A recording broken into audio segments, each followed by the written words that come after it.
যেই সংসদ দাঁড়িয়ে আপনি ইসলামের কথা বলবেন, সেই সংসদ দাঁড়িয়ে আরেকজন অধিকার আছে, সে কোরআনকে নির্মূল করার প্রস্তাব দিতে পারবে সে, কারণ সেও একই অধিকার নিয়ে আসছে। আপনি দাঁড়িয়ে বলবেন, আরেকজন দাঁড়িয়ে বলবে ইসলামের আমরা চাই না, আমরা কোরআনকে আমরা বাস্তবায়ন দিব না, এটাও বলার তার অধিকার আছে না নাই এই সিস্টেমের মধ্যে?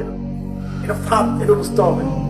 এখন বর্তমানে যারা আসছে জুলাই সনদ, এরা ভালো করে এই শব্দ আমাদের মাথায় ঢোকাচ্ছে, কি সাম্য সাম্য সাম্য সাম্য। এটা হচ্ছে নতুন ফাইজলামি, আমাদের ঢুকে দেওয়ার জন্য। সুতরাং কুফফারদের ষড়যন্ত্র আমাদের বুঝতে হবে। বিগত জালিম সরকার আমলে যেইভাবে আমরা আপোষ করি নাই, বর্তমানেও আমরা এই সমস্ত ইসলামিক স্লোগানের সাথে আমরা আপোষ করবো না। আমরা লড়াই করবো না, আপোষও করবো না। কি করবো? আমরা দাওয়াত দিব ইনশাআল্লাহ। এই দাওয়াত একদিন এই বাংলার জমির একটা কাফেলা তৈরি করবে ইনশাআল্লাহ। সেই কাফেলা নিয়ে পরবর্তী জিহাদ আমরা করবো ইনশাআল্লাহ।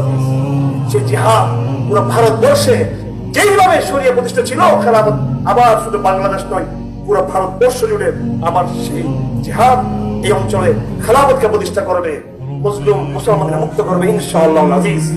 এই জন্য কোরআন শুধু হেফজ করা পড়ার জন্য। আমাদের বুকে কি হিম্মত আমরা করতে পারি ইনশাআল্লাহ আজিজ? কোরআন পড়বো, কোরআন বুঝবো, কোরআনের এলম শিখবো, কোরআন মতো আমল করবো, কোরআনের দাওয়াত দিব, সময় মতো কোরআন নিয়ে জিহাদ করবো। আগামীদের বাংলাদেশ, আগামীদের হিন্দুস্তান, কোরআন ওয়ালা বাংলাদেশ, কোরআন ওয়ালা হিন্দুস্তান প্রতিষ্ঠা করবো আমরা ইনশাআল্লাহ। আমার কথার সাথে কি সাহাবাদের কথার মিল আছে না নাই? নাকি টার্গেট শুধু মাদ্রাসা করা? সাহাবায়ে কেরাম যখন বসছিলেন নাকি বসে বসে? হ্যাঁ, সাহাবায়ে কেরাম যতটুকু কোরআন নাযিল হয়েছিল সেটাকে বাস্তবায়ন করেছেন। আজকে এতটুকু কোরআন, এটাই আজকের আইন। কালকে আরেকটু কোরআন, ওইটাই কালকের আইন।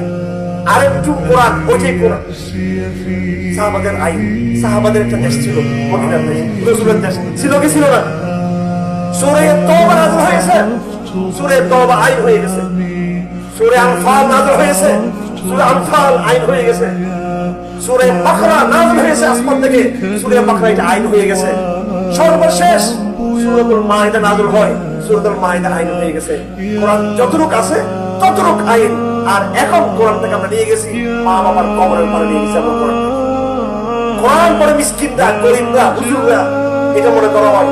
আর যারা নিজেদেরকে স্মার্ট মনে করে, শিক্ষিত মনে করে, এরা মনে করে আমি আমেরিকার গণতন্ত্র, ভারতের ধর্মনিরপেক্ষবাদ, রাশিয়ার সমাজতন্ত্র, আর এই বাঙালি জাতীয়তার কথা বলতে পারলে আমি শিক্ষিত, আমি সুশীল।